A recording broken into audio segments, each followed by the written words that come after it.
True strength lies not in the absence of fear, but in mastery over it. Life is a competitive field where constant practice and the cultivation of virtues are essential. Discipline is like the two blades of a sword. They must be perfectly balanced. Reacting is an automatic reflex. Responding is a refined art. Welcome. I'm Ruby and Oliver, and today I have the great pleasure of speaking with two extraordinary masters in a debate that will change the way you handle your emotions.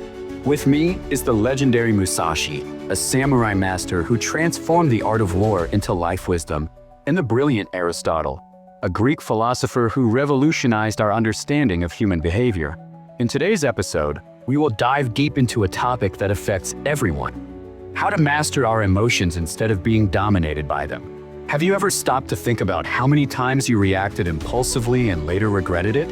Or how many opportunities you missed because you let anxiety take over? Well, today you will learn practical strategies to transform automatic reactions into conscious responses.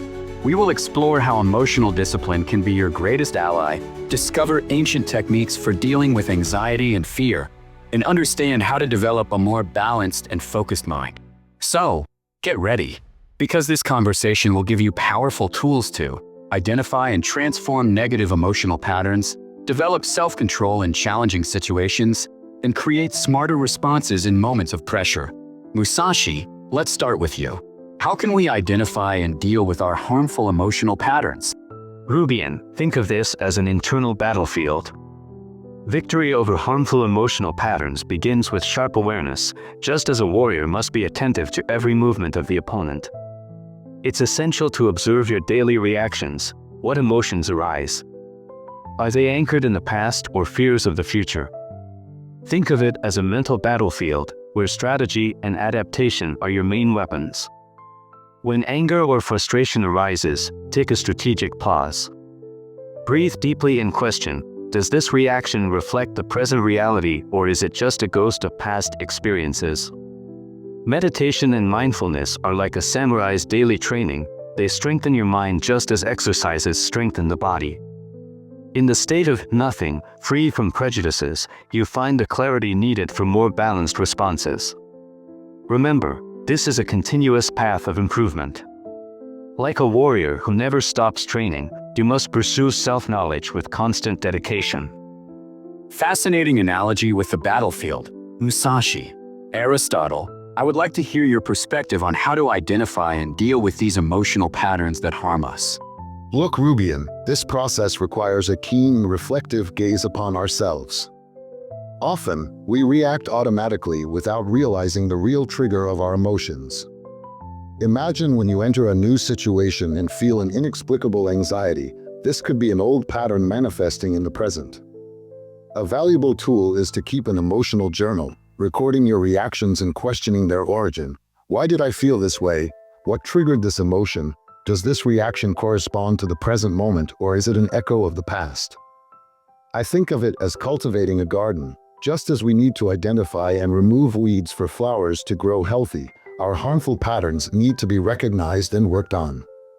This includes self-care practices, such as meditation and physical exercise, which strengthen our self-awareness. And don't underestimate the value of external support. Sharing experiences with friends or professionals can bring valuable perspectives to this self-knowledge process. What a wealth of perspectives!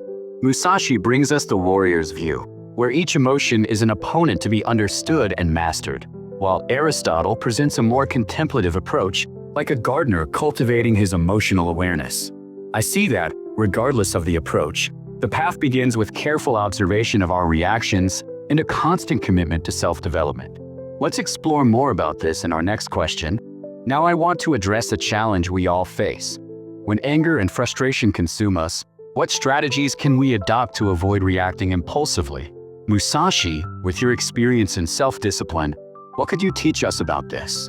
Rubian, this question touches on a crucial point of personal mastery. Calmness in moments of turbulence is like a swordsman's skill. It must be cultivated with dedication and constant practice. When anger arises, conscious breathing becomes your first ally. It's like preparing for a crucial movement. Inhale gently, exhale slowly, creating a vital space between what provokes you and your response. Visualize yourself as a flowing river, adaptable, navigating obstacles without losing your essence. Before reacting, pause and question, what is the wisest response at this moment? Detachment is key in this process. Just as a warrior must abandon prejudices to win, you need to detach from what fuels your frustration. Remember, emotions are temporary, like passing clouds in the sky. Finally, establish a daily practice of self-control. Just as I dedicated my life to perfecting the sword, dedicate yourself to meditation and self-reflection. These are exercises that strengthen your ability to maintain serenity in challenging moments. What profound analogies, Musashi. Aristotle, how do you see this issue of controlling anger and frustration? What strategies can we develop to maintain clarity in these moments? Rubian, imagine our mind as a stormy sea. The waves of anger and frustration can be intense on the surface, but we need to find calm in the depths. The pause is essential, like a wise observer analyzing a situation before acting. Breathe deeply and allow clarity to emerge naturally. It's like an experienced fisherman who knows to wait for the right moment to cast his net. Emotional distancing is another powerful tool.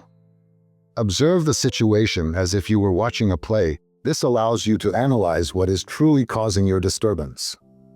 Ask yourself, what truly affects me here? Empathy is also crucial. When we put ourselves in another's shoes, we create space for mutual understanding. This not only diminishes our anger but opens pathways for constructive dialogue. Lastly, cultivate regular practices of physical and mental well-being. They are like anchors that keep us stable during emotional storms, transforming reactive impulses into conscious responses. It's impressive how each master brings a unique and complementary perspective.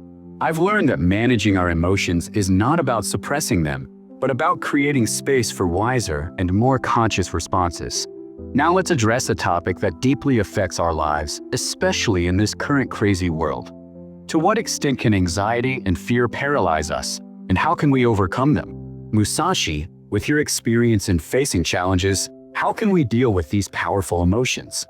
Rubian, anxiety and fear are like invisible adversaries that can paralyze even the most skilled warrior. It's like a samurai who, even after years of training, hesitates before the unknown, not due to lack of skill, but because of the power these emotions can exert over his mind. The secret lies in observing these emotions clearly, like a strategist studying the battlefield. Through meditation and reflection, we can identify the true nature of our fears, separating real threats from the illusory ones. Remember, true strength lies not in the absence of fear, but in mastery over it. As we teach in Zen, the power of here and now frees us from the weight of future worries. Deliberate action, even if small, is our most powerful ally. Like a warrior who adapts to circumstances, we must be flexible and accept uncertainty, transforming anxiety into determination through constant training and proper preparation. And what about you, Aristotle? How can your wisdom help us understand and overcome these emotional obstacles that challenge us so much? Look, Rubian, anxiety and fear are like shadows on our journey, capable of obscuring our vision and paralyzing our actions. Imagine an archer. If dominated by anxiety, he will never hit his target, as his hands will tremble and his vision will blur. The key is to recognize that these emotions are natural, part of the human condition. It's like an internal duel between our reason and our most primitive instincts. The solution begins by anchoring ourselves in reason, using knowledge as a compass that guides us through the storm.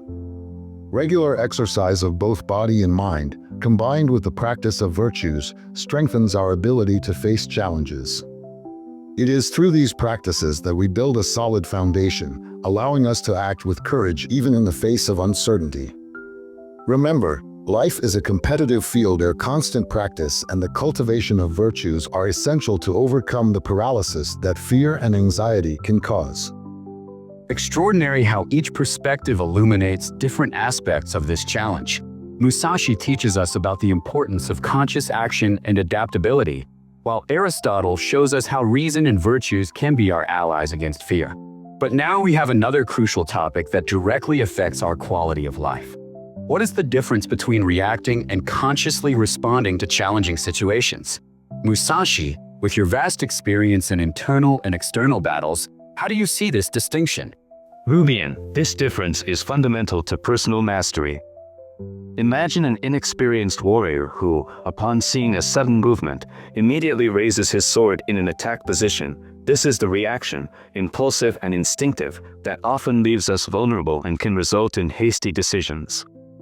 On the other hand, consciously responding is like water adapting to its container. It is the art of creating a space between the stimulus and our action. In the state of nothing, free from immediate impulses, we can observe the situation clearly, evaluate the options, and then act with precision and wisdom. The awareness in responding allows us to combat with virtue and effectiveness, transforming challenges into opportunities for growth. It is a practice that requires constant dedication, but it leads us to much more favorable outcomes. What an enlightening analogy about the difference between impulsive action and conscious response. Aristotle, how do you perceive this distinction? How can we develop this ability to respond rather than just react? Notice, Rubian, that this question touches on a fundamental aspect of human development. Think of an archer facing his target. The reaction would be to shoot immediately upon seeing the target, while the conscious response involves assessing the direction of the wind, the distance, and the ideal moment to release the arrow. Reacting is like an automatic reflex, often fueled by unprocessed emotions or old conditioning. When we receive criticism in public, for example, we may instantly defend ourselves or shut down without really reflecting on what is happening. Consciously responding is a more refined art. It is creating that precious moment of pause where we can align our actions with our highest good, our deepest values. It is a practice that transforms challenges into opportunities for growth and learning. Fascinating how both perspectives complement each other so perfectly. It is clear that true mastery lies not in the speed of reaction, but in the quality of the conscious response. But let's explore further. We now come to a question that touches the heart of our quest for balance. Musashi, what are the advantages of learning to let go and release what we cannot control? How can your wisdom guide us in this aspect? Rubian, the art of letting go is as essential as the art of the sword itself. Just as a warrior needs to find the perfect balance between firmness and fluidity, we also need to learn when to hold on and when to release. Imagine carrying a heavy emotional armor made of frustrations, fears, and the need for control. When we learn to detach from this weight, we gain extraordinary agility, both in mind and spirit. It is like a dancer who, free from restraints, moves with natural grace. True power lies in recognizing what we can influence and what we must release. In strategy, this allows us to adapt our approach with clarity and intention, responding to what arises in the present moment without being tied to specific outcomes. This practice brings us closer to the true essence of the way, where mastery is not in absolute control, but in the ability to flow with circumstances, maintaining our center even amid changes. Aristotle, how does your philosophy understand this art of letting go? What benefits can we reap by releasing what is beyond our control? See, Rubian, when we learn to let go of what we cannot control, it is like a musician finally finding the perfect rhythm, not by force, but by tuning into the melody of life. When we free ourselves from the illusion of total control, we discover a profound sense of freedom. It is like clearing a congested space. By removing what no longer serves us, we create room for new possibilities and meaningful experiences. This practice develops our resilience, like a tree that bends in the wind without breaking. By accepting that certain things are beyond our control, we become more adaptable and, curiously, stronger. True contentment arises when we stop fighting against the inevitable. It is in that moment that we find deep peace, not by controlling everything, but by accepting the fluid nature of life. What transformative perspectives! Musashi shows us how detachment makes us more agile and adaptable, while Aristotle reveals how acceptance leads us to a deeper freedom. I now understand that letting go is not an act of weakness, but rather a demonstration of wisdom and inner strength. But we still have another question that deeply touches our humanity. How can compassion for others and for ourselves transform us into better people? Musashi, how does your wisdom help us understand the transformative power of compassion? Rubian, compassion is like a silent force that transforms not only ourselves but the entire environment around us. It is like the sun that, without making a fuss, warms and nurtures everything it touches. When we develop compassion for others, we begin to see beyond the surface. Each person carries their own battles, their invisible scars.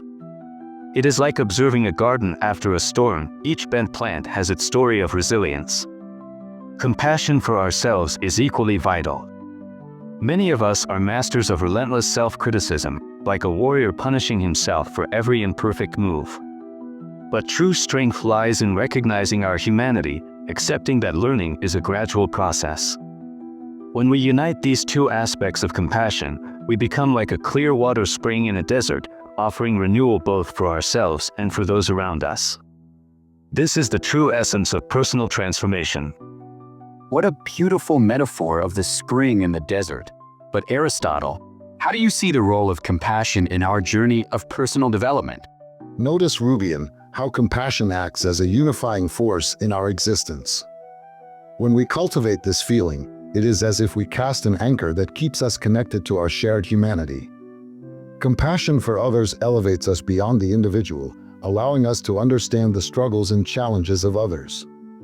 This connection generates a multiplying effect. Each act of kindness creates waves of transformation that extend far beyond the present moment. As for self-compassion, it allows us to recognize our imperfections without harsh judgments.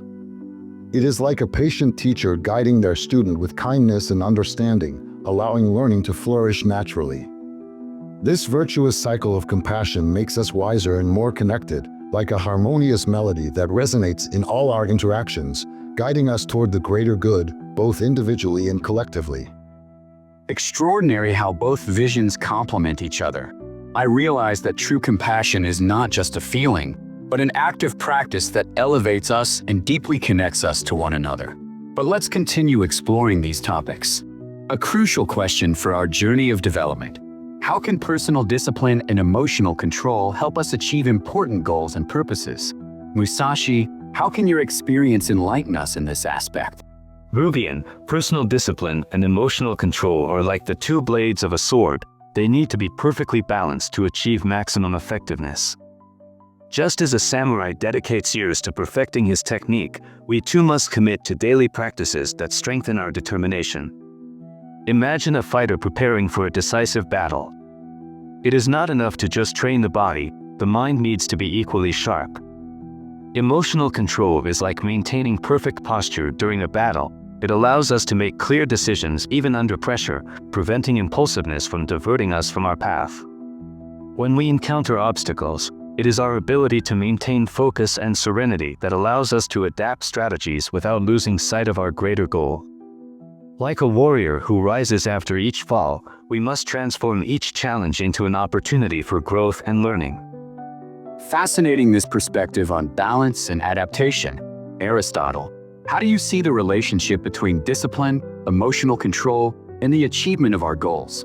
See, Rubian, personal discipline and emotional control are like the sails and the rudder of a boat navigating through challenging seas.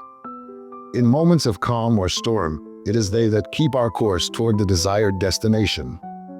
Discipline is like creating a detailed map for our journey. We establish routines, develop constructive habits, and maintain commitment to our goals, even when the wind blows against us. For example, an athlete who trains daily, regardless of circumstances, is cultivating that inner strength that transcends momentary motivations. Emotional control allows us to navigate internal turbulence without losing our way.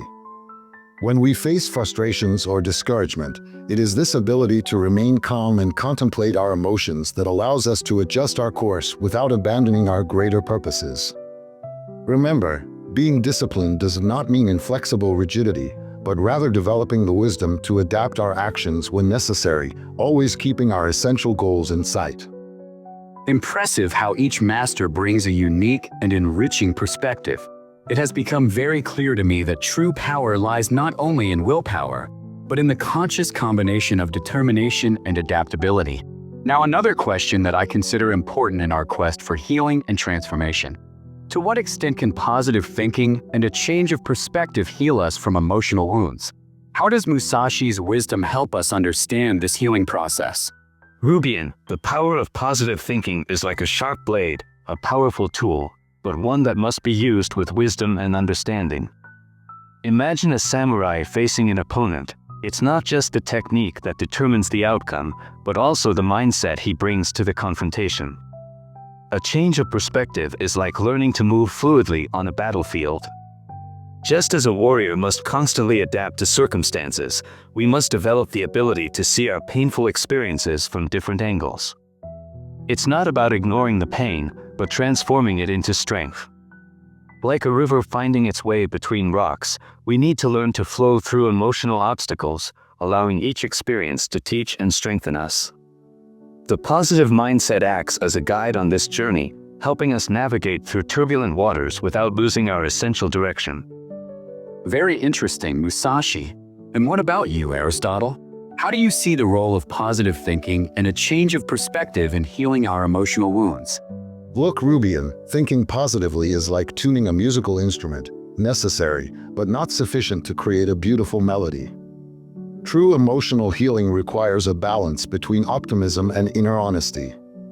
When we face emotional wounds, a change of perspective can be compared to adjusting the focus of a lens. It allows us to see beyond immediate pain and find meaning in our experiences. Like a craftsman transforming raw materials into works of art, we can turn our challenges into opportunities for growth. However, it's crucial to remember that genuine healing requires more than just positive thoughts. We need to cultivate virtues like courage to face reality, wisdom to learn from experiences, and patience to allow the healing process to unfold naturally. The path to true healing lies in the integration of positive thinking, deep self-understanding, and conscious action. Extraordinary how each perspective illuminates different aspects of healing. Musashi teaches us about the importance of fluidity and adaptability, while Aristotle shows us that true transformation requires a balance between optimism and practical wisdom. I realize that emotional healing is a journey that demands both hope and inner honesty. Now, let's explore a fundamental aspect of emotional healing. Musashi, what is the role of forgiveness, both for oneself and for others, in this process of inner transformation? How can your wisdom guide us on this path?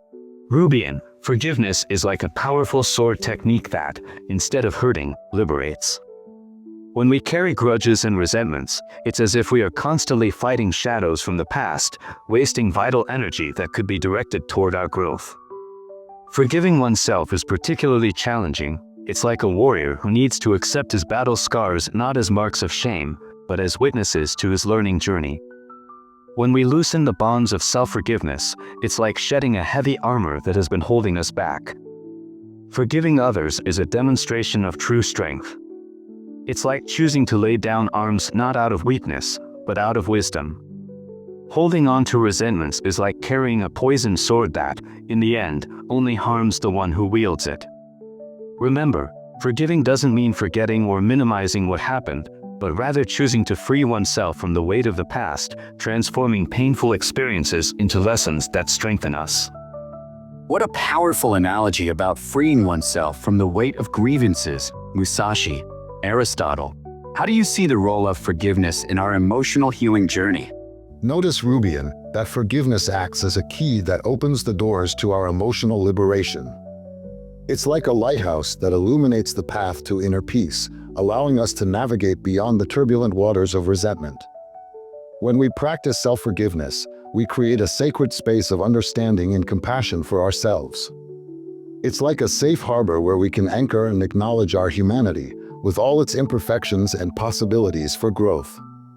Forgiving others doesn't mean agreeing with their actions, but rather choosing not to allow those experiences to continue dictating our present. It's like opening the windows of a dark room. The fresh air of liberation can then circulate freely.